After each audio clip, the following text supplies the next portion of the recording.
बिस्मिल्लाहिर्रहमानिर्रहीम। अस्सलाम वालेकुम व्यूवर्स, आप देख रहे हैं डाइनिंग और जी। इस ऑयल को अभी तक सिर्फ मैंने एक दफ़ा ही फ्राई के लिए इस्तेमाल किया है और अब मैं दोबारा अगर इस्तेमाल करना चाहती हूँ तो मैं इसको किस तरह से क्लियर साफ़ करूँगी, ये रेसिपी आज मैं आपसे शेयर करूँगी।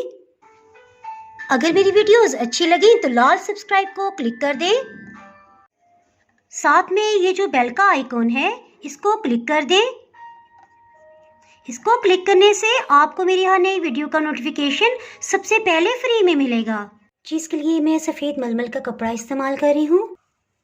इसके लिए आप कोई भी बर्तन ले सकते हैं, इस तरह से लेंगे और इस तरह से एक छोटी सी गिरा लगा लेंगे, इससे कपड़ा स्लिप होके नीचे नहीं जाएगा। इस तरह से थोड़ा सा इसको नीचे की तरफ प्रेस कर देंगे। इसमें ऑयल डालेंगे।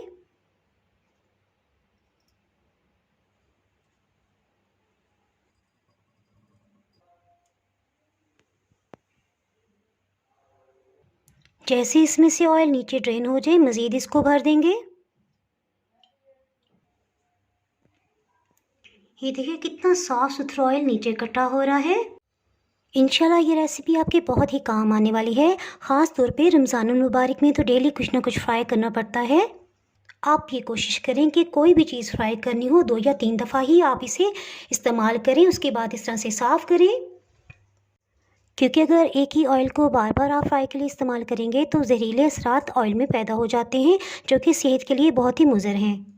साफ़ किए हुए ऑयल को आप 2-3 दफ़ा इस्तेमाल करें, इसके बाद आप इसे हांडी में इस्तेमाल कर सकते हैं। और ये देखिए कितना साफ़ सुथरा ऑयल नीचे आ गया है।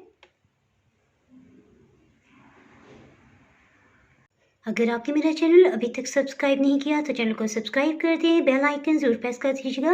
इसके बगैर आपको मेरी हर नई आने वाली वीडियो का नोटिफिकेशन नहीं मिल पाएगा।